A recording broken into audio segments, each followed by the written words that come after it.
This is the voiceover presentation for Chapter 2 in the Rothermel textbook on strategic leadership. The content here continues building the foundations for understanding strategic management as begun in Chapter 1. The focus here is on the characteristics of people making strategic decisions, the role of a business definition in providing guardrails to the trajectories that the decisions make,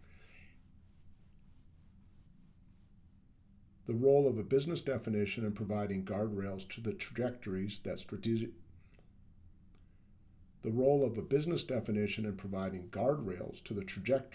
strategic decisions create, and a quick introduction to strategic decision-making processes. Your textbook uses this Level 5 pyramid to describe characteristics of strategic leaders. It was created by Jim Collins and published in his book, Good to Great, one of the best-selling business books of all time. I'll provide you with a very quick review of my interpretation of the pyramid. The first two levels of the pyramid are baseline aptitudes.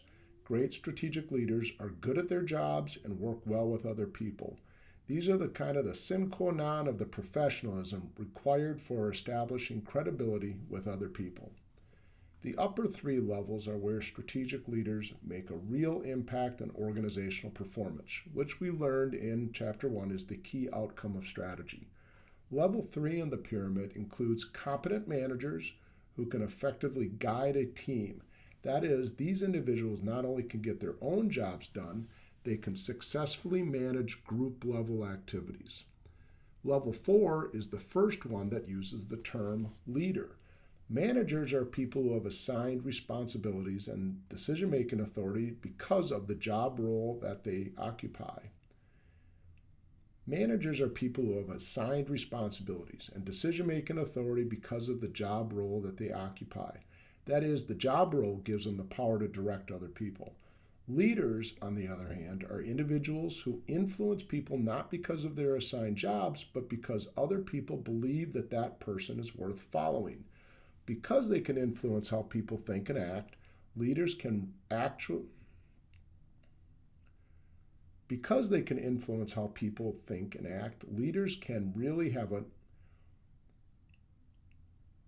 have a meaningful impact on an organization's trajectories.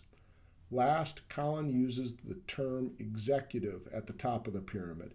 In my interpretation, Level 5 executives combine the power of an assigned job role, as described in Level 3, just one at the very top of the organization, with the social influence of a great leader to impact a firm to such an extent that they become representative of it. Now notice that each level builds on the one below it, meaning that the lower levels remain important even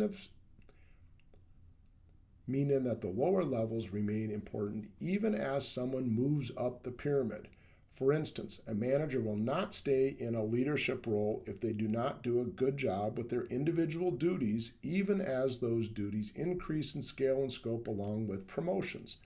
An executive who becomes overly arrogant, for instance, and loses the trust of their employees will eventually fail.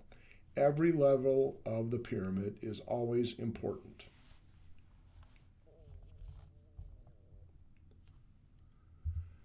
So how does a person move up the pyramid? This question is equivalent to asking how a person becomes a more influential strategic leader. The answer lies at the intersection of the person, the job roles they obtain, and the way they handle the situations in which they find themselves. First, people who aspire to be strategic leaders take responsibility for the education and training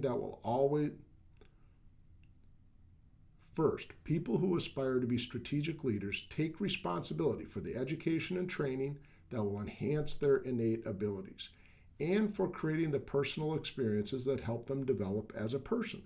They use their time wisely to pursue their ambitions while hopefully adhering to their personal values. Second, strategic leaders work hard at their jobs.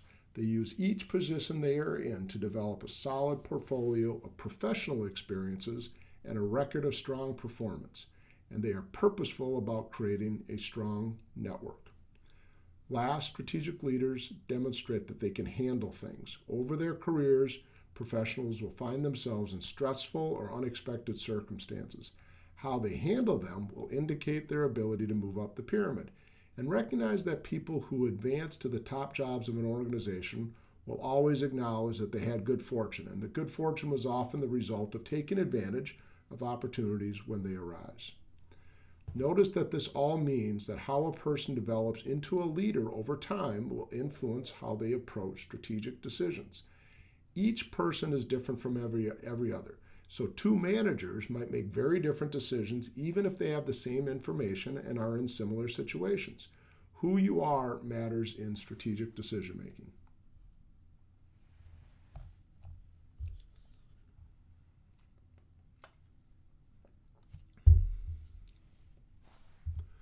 All leaders, regardless of their level in the pyramid or their developmental path, remain subject to human limitations. The chapter discusses these limitations in terms of cognitive biases. This is important to keep in mind because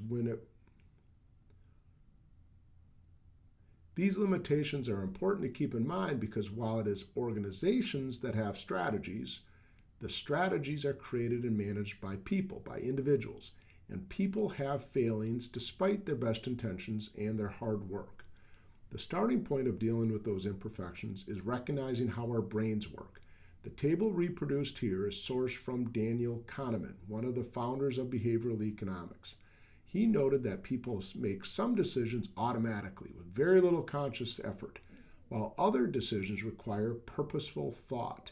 It turns out that the vast majority of decisions you and I make every day fall into the first category. The number of things in our lives that we do automatically is astounding. And it's because purposeful thought is taxing. So to make life easier, our brains naturally adjust. Consider these two terms. Bounded rationality means that while people strive to be rational, our ability to do so is limited. The limitations arise because of our inability to gather perfect information or to perfectly analyze the information that we do have. The impact of bounded rationality is that people are quite comfortable making decisions even if they do not have every bit of perfect. The impact of bounded rationality is that people are quite comfortable making decisions even if they do not have every bit of pertinent information or a full understanding of the data or the circumstances that they're in.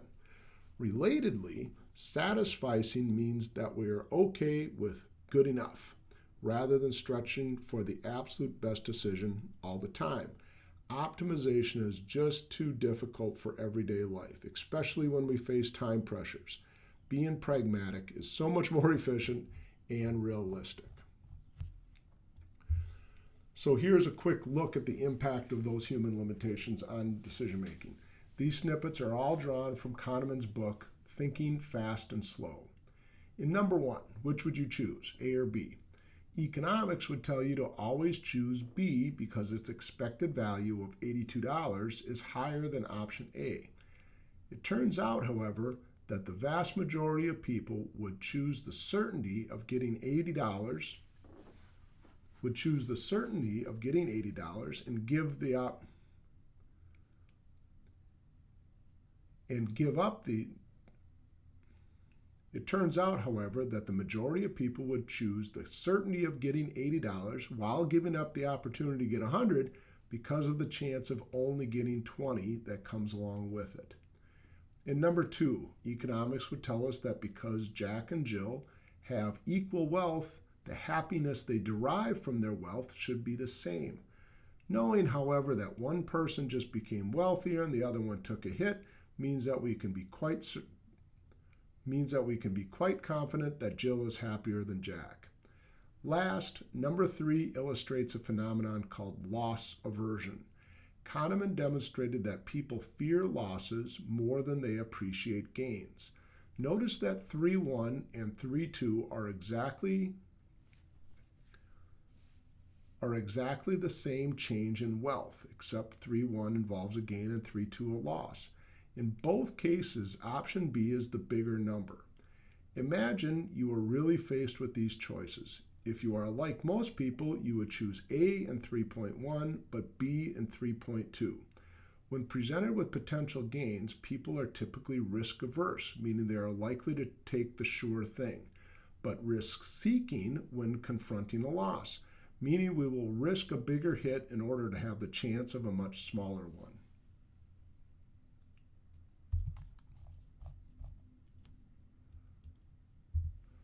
Bounded rationality, satisficing, and loss aversion are just a few of the cognitive biases that impact how people approach decision making.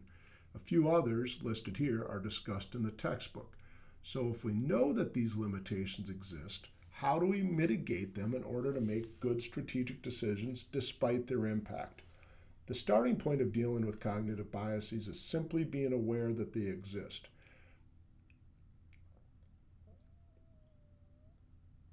We should always be on the lookout for automatic System 1 thinking even when a situation demands more purposeful thought. Better decisions often come from groups that benefit from the diversity of thinking that comes from the inclusion of people with varying ethnicities and heritages, ages and genders, and training and background. In addition to being the source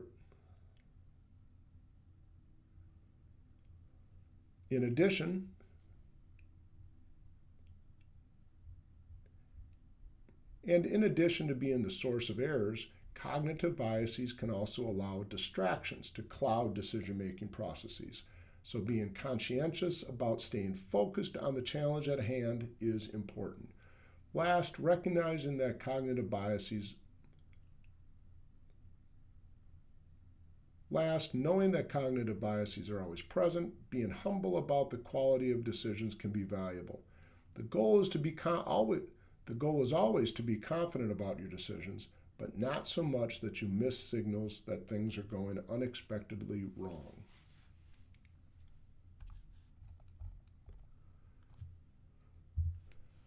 Now we move from the characteristics of people making strategic decisions to organizational procedures for how they are made. Repeating a slide from the Chapter 1 presentation, here is my favorite delineation of the steps in the strategic management process. Here is my favorite delineation of the steps in strategic management, defined as the process by which managers make strategic decisions.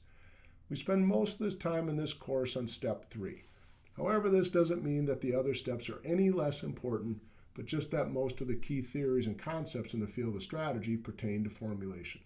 We'll discuss goals and objectives in Chapter 5. Implementation is covered more in your management classes and in your major, and strategy evaluation occurs naturally through the reviewing of the other 4 steps, so we'll spend less time on them. In the next few slides, I'll discuss Step 1, business descriptions, and introduce Step 3, strategy formulation.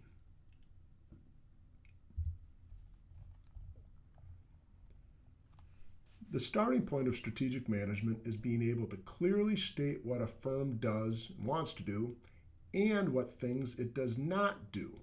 This might sound like a pretty basic step, but knowing a firm's boundaries is extremely important. Firms articulate their business description through things like mission and vision statements and written portrayals of their values. Mission statements describe what a firm does in the present. They typically specify the product and services sold by the firm, the market segments that it serves, as well as a general description of its goals and how it relates to people, particularly its employees and customers. A vision statement describes what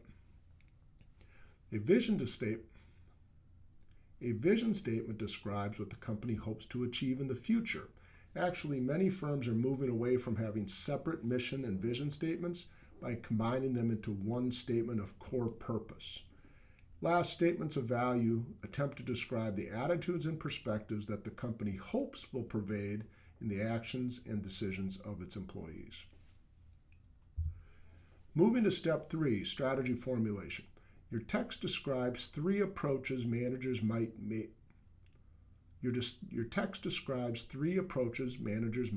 use to make strategic decisions. The first is a top-down approach described here. Of the 3, this one aligns best with my 5-step process from a few slides ago.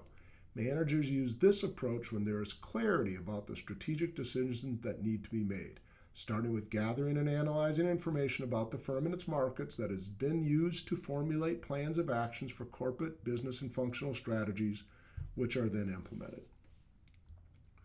The challenge is that the competitive world rarely moves in a straight line.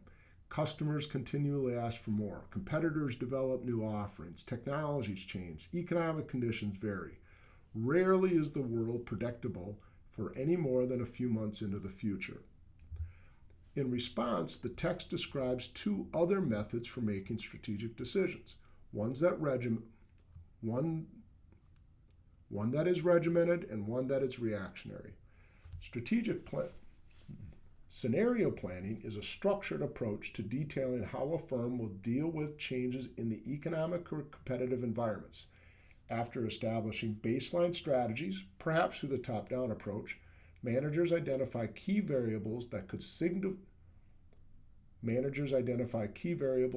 significantly impact their strategies or their performance. They then plan out how the firm would respond to them by developing options that would be implemented once there is a change in the environments. That would be implemented once there is a change in one or more of those key variables. That is, managers develop potential strategic plans in anticipation of change, even if they don't know what that change will be. Strategy formulation through emergent strategies is more reactive. Again, the baseline strategy is established through a top-down approach, but then managers pay attention to what is working about those baseline strategies and accentuate them, and to what is not working and ceases them. What results from the three different streams of planned, emergent, and unrealized strategies is the actual realized strategies. To summarize this presentation, strategic decisions are influenced by the people that are making them and the approaches that they take. First, we will always have to keep in mind that strategies that guide the activities and investments of a firm, an entire organization, are made by individuals. Those individuals, acting as strategic leaders, have their own skill sets and personal histories and will be subject to cognitive biases. In addition, firms can take a variety of approaches to making strategic decisions. This presentation and Chapter 2 introduce three of them: top-down, scenario, and emergent planning. Last, the starting point for any strategic decision-making process is a solid description of the business. This